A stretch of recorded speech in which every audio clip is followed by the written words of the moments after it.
कहानी की शुरुआत एक बेहद गहरे और डार्क माहौल से होती है। रात का सन्नाटा, बारिश का शोर और पुलिस की गाड़ियों की सायरन्स। इस गाड़ी में कोई आम क्रिमिनल नहीं, बल्कि फ्रैंक मॉरिस नाम का एक ऐसा शातिर दिमाग चोर बैठा है जिसका खौफ और इंटेलिजेंस पुलिस वालों के लिए भी एक पहेली बनी हुई है। बैंक रॉबरी के केस में पकड़े जाने के बाद उसे अब एक ऐसी जगह भेजा जा रहा है जहां से वापस आना नामुमकिन माना जाता है। ये है दुनिया की सबसे सिक्योर, सबसे खौफनाक जेल, अल्काट्राज। अल्काट्राज एक ऐसा नाम जो कैदियों के दिलों में दहशत पैदा कर देता है। ये जेल जमीन पर नहीं, बल्कि समंदर के ठीक बीचों बीच एक सुनसान आइलैंड पर बनी है। इसका डिजाइन ऐसा है कि अगर कोई कैदी लोहे की सलाखों को तोड़ भी दे, तब भी वो भाग नहीं सकता, क्योंकि जेल के बाहर उसे सिर्फ और सिर्फ मौत मिलेगी। पैसिफिक ओशन का ठंडा, जानलेवा पानी और तेज लहरें जो किसी भी इंसान को कुछ ही सेकंड्स में निगल सकती हैं। इसीलिए इस जेल को दुनिया की सबसे सिक्योर जेल का ताज पहनाया गया था। यहाँ सिर्फ उन्हें लाया जाता है जिन्हें सोसाइटी भूल जाना चाहती है। लेकिन कहानी में ट्विस्ट तब आता है जब फ्रैंक मॉरिस इस आइलैंड पर कदम रखता है। मॉरिस का रिकॉर्ड रहा है कि वो पहले कई जेल तोड़ चुका है, लेकिन अल्काट्राज को देखकर एक पल के लिए उसके माथे पर भी पसीना आ जाता है। इस जेल की सिक्योरिटी इतनी टाइट है कि यहाँ से भागना तो दूर, भागने का ख्याल आना भी पाप है। मगर मॉरिस की आंखों में एक अलग ही चमक थी। वो यहाँ सड़ने नहीं आया था। जेल के अंदर कदम रखते ही उसके शातिर दिमाग ने यहाँ की कमजोरियों को स्कैन करना शुरू कर दिया था।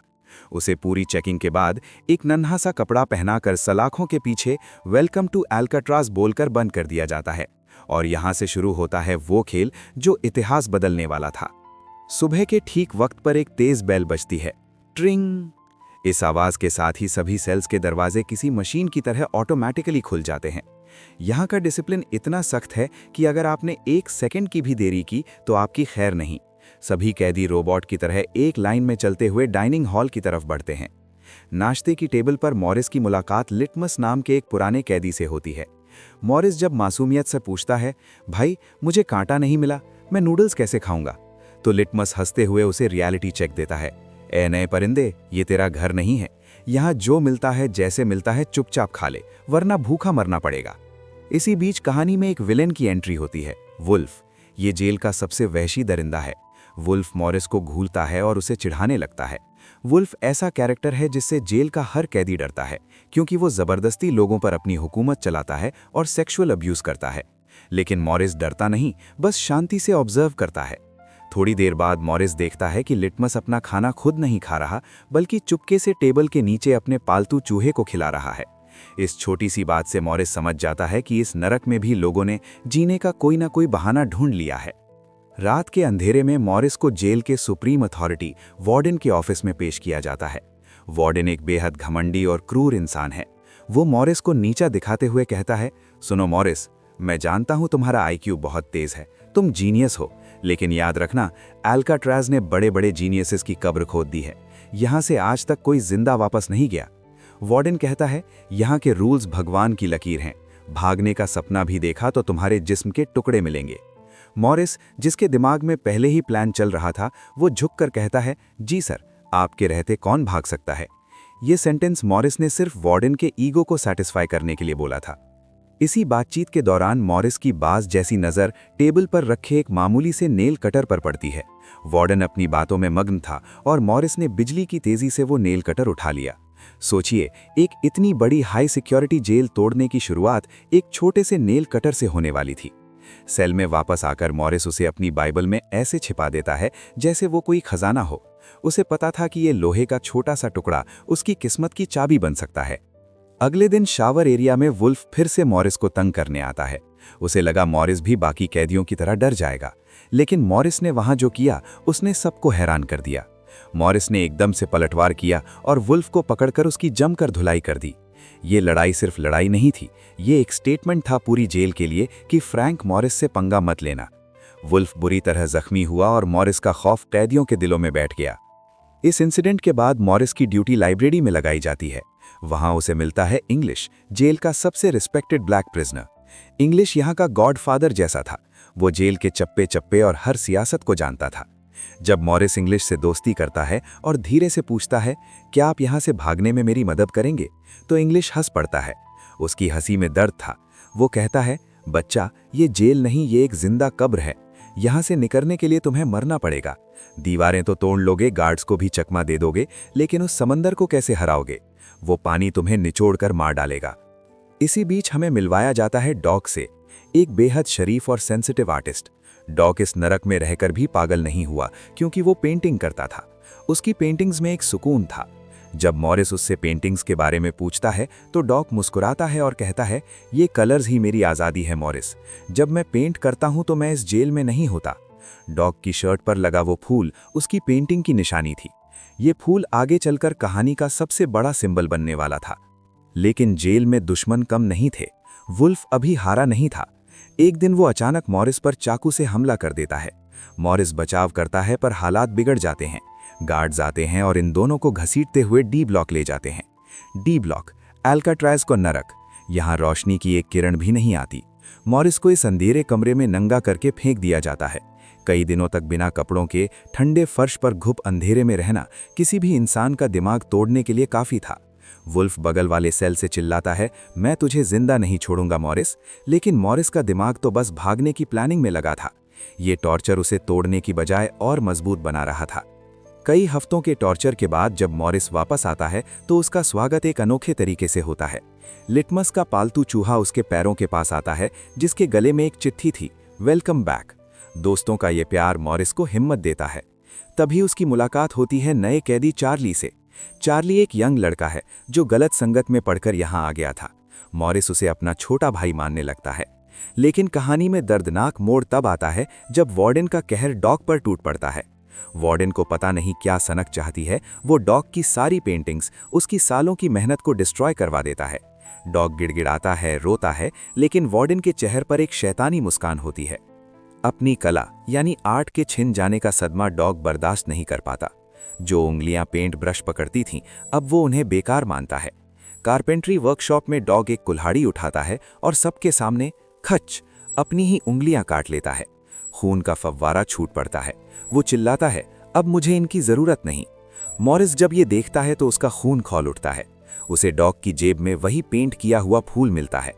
मॉरिस समझ जाता है कि डॉग ने हार मान ली है। मॉरिस डॉग की कटी हुई उंगलियां उठाता है और गार्ड को देकर कहता है, ये तोहफा अपने वार्डन को देना। अब मॉरिस का इरादा सिर्फ भागना नहीं, बल्कि वार्डन के घमंड को तोड़ना भी था। एक शाम मॉरिस अपने सेल में मायूस बैठा था। तभी उसकी नज़र एक कॉकरोच पर पड़ती है जो दीवार के कोने में बने वेंटिलेशन ग्रिल के अंदर घुस रहा था। मॉरिस का दिमाग तेजी से चलता है। अगर ये कीड़ा अंदर जा सकता है तो रास्ता बड़ा हो सकता है। मॉरिस तुरंत जॉन और क्लैरेंस नाम के दो भाइयों से मिलता है जो मॉरिस के पुराने साथी थे। ये तीनों मिलकर एक मास्टर प्लान बनाते हैं। और फिर चार्ली भी रोता हुआ मॉरिस के पास आता है, क्योंकि उसकी मां मरने वाली है और उसे आखिरी बार उनसे मिलना है। मॉरिस चार्ली को भी टीम में शामिल कर लेता है। अब टीम तैयार थी। मॉरिस द ब्रेन, जॉन और क्लैरेंस द मसल और चार्ली द हेल्पर। मॉरिस अपनी धीमी और गंभीर आवाज में प्लान समझाता है। हमें लगता है कि ये सलाखें लोहे की हैं, लेकिन इनके पीछे की दीवार कमजोर हो चुकी है।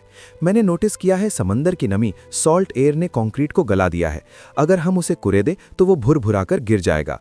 हमें बस हर रात थोड़ा थोड़ा करके उस वेंट के चारों तरफ से दीवार को काटना होगा। जॉन की आंखों में एक डर था। उसने पूछा, भाई दीवार तो खोद लेंगे, लेकिन रातों को जो हेड काउंट यानी गिनती होती है उसका क्या?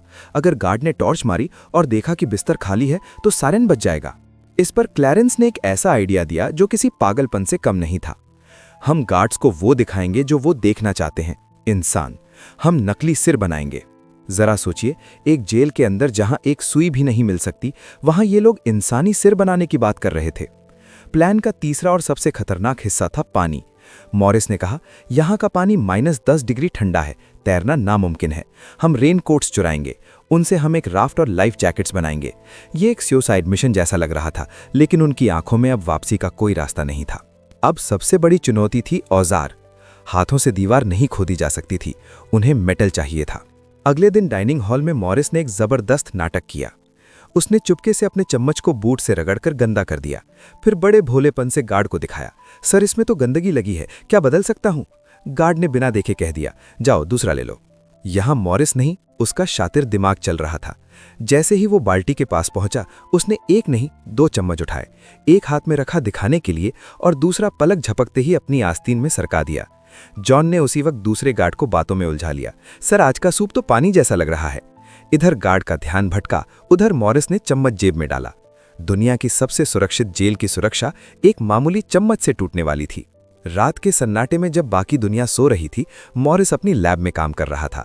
उसने नेल कटर का हैंडल तोड़ा और चम्मच का पिछला हिस्सा। अब सवाल था, इन्हें जोड़े कैसे? वेल्डिंग मशीन तो थी नहीं।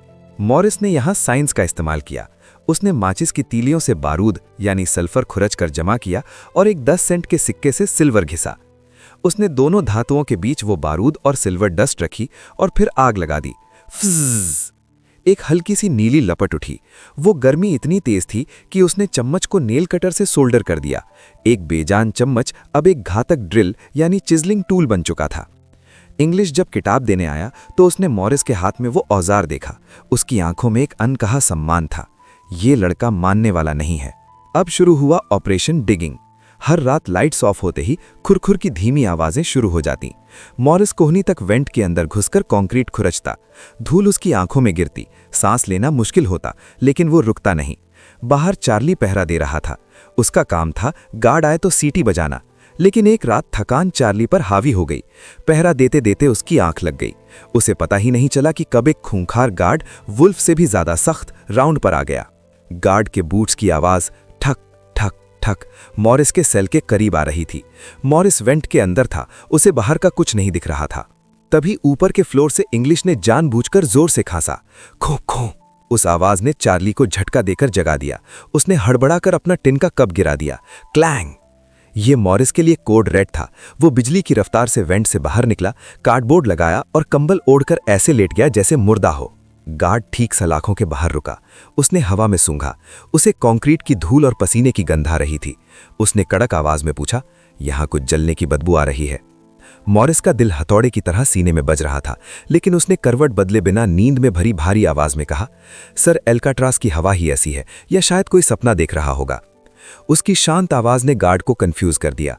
गार्ड ने टॉर्च की रोशनी डाली, लेकिन मॉरिस का कार्डबोर्ड इतना परफेक्ट पेंट किया हुआ था कि उसे असली दीवार और नकली गत्ते में फर्क ही नहीं दिखा। गार्ड भुनभुनाते हुए आगे बढ़ गया। उस रात मौत उन्हें छूकर गुजरी थी। अब बारी थी सबसे बड़े धोखा की, नकली इंसान बनाना। जेल के अंदर उन्होंने वो किया जो शायद आर्टिस्ट भी ना कर पाए। उन्होंने नहाने के साबुन चुराए, उन्हें पानी में गलाया और उसमें टॉयलेट पेपर और कंक्रीट की धूल मिलाई। इस लेप से उन्होंने चेहरों को आकार दिया, लेकिन असली चुनौती थी स्किन और बाल। चार्ली ने गार्ड से कहा, सर, मुझे पेंटिंग सीखनी है। गार्ड ने उसे कुछ पेंट दे दिए। उन्होंने उस पेंट को अपनी स्किन टोन से मैच किया। और बाल? जॉन ने नाई की दुकान से फ्लोर पर गिरे असली इंसानों के बाल अपनी जेबों में भरकर चुराए। जब उन्होंने वो बाल उन साबुन के पुतलों पर चिपकाए तो वो इतने रूह कपा देने वाले रियलिस्टिक लग रहे थे कि रोशनी में भी धोखा दे दें। उन्होंने उन पुतलों का नाम रखा द ऑस्कर्स। ये पुतले ही उनकी आज़ादी की चाबी थे। प्लान लगभग रेडी था, बस एक रुकावट थी। छत का रास्ता लोहे की एक मोटी ग्रिल से बंद था। उसे काटने के लिए हाथ का ड्रिल काफी नहीं था, उन्हें पावर ड्रिल चाहिए थी। म्यूजिक रूम में मॉरिस की नजर एक पुराने टेबल फैन पर पड़ी। इसकी मोटर, अगर ये मिल जाए तो काम बन जाएगा। लेकिन दरवाजे पर मेटल डिटेक्टर खड़ा था। अगली क्लास के बाद मॉरिस ने फैन की भारी मोटर अपनी पैंट के अंदर छिपा ली। जैसे ही वो गेट पर पहुंचा, बीप बीप, डिटेक्टर चीख उठा। गार्ड ने डंडा उठाया। रुक जाओ, क्या है जेब में? सबकी सांसें हलक में थीं, लेकिन मॉरिस के चेहरे पर शिकन तक नहीं थी। उसने धीरे से अपनी दूसरी जेब से वो नेल कटर निकाला और मुस्कुराते हुए बोला, शायद ये चिल्ला रहा है सर। गार्ड ने नेल कटर देखा, चिढ़कर बोला, दफा हो जाओ। उसका ध्यान पैंट के अंदर छिपी मोटर पर गया ही नहीं। इसे कहते हैं कॉन्फिडेंस गेम। सेल में आकर उन्होंने उस मोटर को बैटरी से जोड़ा और एक देसी इलेक्ट्रिक ड्रिल तैयार कर ली। लेकिन ड्रिल चलेगी तो शोर होगा। इसका तोड़ था म्यूजिक आवर, संगीत का समय। जैसे ही शाम को जेल में अकॉर्डियन और ड्रम बजना शुरू हुए, धुम धुम धुम, उसी ताल के साथ मॉरिस ने अपनी ड्रिल चला दी। घुर्र घुर्र। जब म्यूजिक तेज होता, ड्रिल चलती। जब म्यूजिक रुकता, ड्रिल रुक जाती। ये एक जुगलबंदी थी। मौत और जिंदगी का ऑर्केस्ट्रा बज रहा था। आखिरकार लोहे की वो मोटी ग्रिल टूट गई। आसमान दिखने लगा था। रास्ता साफ है, मॉरिस ने फुसफुसाकर कहा। टेस्टिंग की रात आ गई। मॉरिस वेंट से ऊपर चढ़ गया। नीचे चार्ली अकेला था। तभी बदनसीबी से वही खड़ूस गार्ड राउंड पर आ गया। वो मॉरिस के सेल के सामने रुका। बिस्तर पर वो नकली सिर यानी डमी हेड रखा था। गार्ड ने आवाज दी, ओए मॉरिस! कोई जवाब नहीं। गार्ड को शक हुआ। उसने अपनी लाठी सलाखों के अंदर डाली और उस नकली सिर को हिलाने की कोशिश की। चार्ली अपने सेल से देख रहा था, पसीने से तरबतर। अगर वो सिर लुढ़क कर जमीन पर गिर जाता तो गोली मारने का ऑर्डर मिलने में 1 मिनट नहीं लगता। लाठी सिर से बस 1 इंच दूर थी, तभी गार्ड को किसी और ने बुला लिया। छोड़ो, सो रहा होगा, सोचकर वो चला गया। उस एक पल के डर ने चार्ली को अंदर से तोड़ दिया। उसकी हिम्मत जवाब दे गई। उसे लगा कि उसकी किस्मत में आज़ादी नहीं, सिर्फ मौत लिखी है। अगली सुबह कुछ ऐसा हुआ जिसने मॉरिस के सब्र का बांध तोड़ दिया। उसने डॉग की याद में एक पीला फूल यानी क्रिसेंथेमम टेबल पर रखा था। वार्डन वहां आया। उसने उस फूल को हिकारत से देखा, उठाया और अपनी उंगलियों से मसलकर फर्श पर फेंक दिया। ये फूल नहीं था, ये उन कैदियों की आखिरी उम्मीद थी जिसे उसने कुचला था। ये देखकर बूढ़ा लिटमस बर्दाश्त नहीं कर पाया। वो चीखते हुए वार्डन पर झपटा, लेकिन गुस्से और उम्र की वजह से उसका दिल जवाब दे गया। उसे वहीं हार्ट अटैक आ गया और वो मर गया। मॉरिस ने अपने दोस्त की खुली हुई बेजान आंखें देखीं। अब उसकी आंखों में बचने की चाह नहीं, बल्कि बदले की आग थी। उसने जॉन और क्लैरेंस की तरफ देखा और धीमे से कहा, आज रात हम जा रहे हैं। वार्डन को भी एहसास हो गया था कि कुछ गड़बड़ है। उसे मॉरिस की आंखों में बगावत दिख रही थी। उसने अचानक हुक्म दिया, मॉरिस की सेल की तलाशी लो, अभी। गार्ड्स ने सेल में तूफान मचा दिया। गद्दे फाड़ दिए, किताबें फेंक दी। गार्ड की नाक उस नकली कार्डबोर्ड दीवार से बस कुछ इंच दूर थी। अगर उसने उंगली भी टच की होती तो गत्ता गिर जाता, लेकिन मॉरिस की पेंटिंग स्किल इतनी जादुई थी कि गार्ड को वो असली ग्रिल ही लगी। जाते जाते वार्डन ने अपना फरमान सुनाया, कल सुबह मॉरिस को सॉलिटरी कन्फाइनमेंट यानी काल कोठरी में डाल दिया जाएगा। ये था वो अलार्म, अभी नहीं तो कभी नहीं, यानी नाउ और नेवर। अगर आज रात वो नहीं भागे तो कल सूरज उगने तक वे अलग हो जाएंगे। रात के 11 बजे जेल शांत थी। मॉरिस, जॉन और क्लैरेंस ने अपने अपने बिस्तरों पर वो डमी हेड्स सजाए, तकियों के नीचे कपड़े ठूंसे ताकि लगे कोई सो रहा है। वो वेंट कवर हटाकर उस संकरी अंधेरी जगह में घुस गए। पाइप्स के सहारे वो चिमनी की तरह ऊपर चढ़ने लगे। लेकिन चार्ली अपने सेल में वेंट के सामने बैठा कांप रहा था। वो आगे बढ़ा, उसका सिर वेंट में गया, लेकिन डर ने उसे लकवा मार दिया था। उसे अपनी बीमार मां का चेहरा याद आया, लेकिन वार्डन की धमकी उसे रोक रही थी। छत पर ठंडी हवा चल रही थी। तीनों दोस्त चार्ली का इंतजार कर रहे थे। मॉरिस बार बार नीचे देख रहा था। 5 मिनट, 10 मिनट। क्लैरेंस ने मॉरिस के कंधे पर हाथ रखा। वो नहीं आएगा मॉरिस। मॉरिस की आंखों में एक दर्द था, अपने छोटे भाई जैसे दोस्त को पीछे छोड़ने का दर्द। लेकिन रुकने का मतलब था मौत। भारी मन से उन्होंने आगे बढ़ने का फैसला किया। चार्ली अपनी ही कैद में, अपने ही डर के साथ हमेशा के लिए रह गया। छत पर सर्च लाइट्स दानवों की आंखों की तरह घूम रही थीं। वो तीनों परछाइयों की तरह भागे। किनारे पर पहुंचकर उन्होंने नीचे देखा, 50 फीट गहरी खाई। उन्होंने किचन की एक ड्रेनेज पाइप को पकड़ा और नीचे फिसलने लगे। हाथों की चमड़ी छिल रही थी, लेकिन दर्द महसूस करने का वक्त नहीं था। जमीन पर कांटेदार तार थे। जॉन ने उन्हें हाथों से उठाया और बाकी दोनों रेंगते हुए निकले। वर्दी फट गई, खून निकल आया, लेकिन अब वो समंदर के किनारे थे। आजादी की खुशबू अब खारे पानी की गंध के साथ आ रही थी। तट पर पहुंचकर उन्होंने वो चुराए हुए रेनकोट्स निकाले। उन्हें गोंद से चिपकाकर एक अजीब सी नाव बनाई गई थी। अब सबसे बड़ा चैलेंज उसमें हवा भरना। पंप तो था नहीं। मॉरिस ने अपनी जेब से एक छोटा कॉन्सर्टीना निकाला, जिसे उसने मॉडिफाई किया था। फूस फूस, धीरे धीरे वो रबर का ढांचा फूलने लगा। लहरें उफान पर थीं। पानी इतना ठंडा था कि छूते ही खून जम जाए। उन्होंने वो राफ्ट पानी में उतारा। तीनों उस पर सवार हुए। सैन फ्रांसिस्को की रोशनियां दूर कोहरे में चमक रही थीं। उन्होंने चप्पू चलाए। धीरे धीरे वो तीनों घने कोहरे और अंधेरे समुद्र में गायब हो गए। एल्काट्रैज की वो काली छाया अब पीछे छूट चुकी थी। अगली सुबह जब कैदियों की गिनती हुई तो तलाशी के दौरान गार्ड को मॉरिस के बिस्तर पर वही नकली सिर मिला और तभी सबको पता चला कि 3 कैदी फरार हैं। ये देखकर पूरे एल्काट्रैज में हड़कंप मच गया। सायरन गूंजने लगे। वार्डन भागा भागा आया। उसका घमंड चकनाचूर हो चुका था।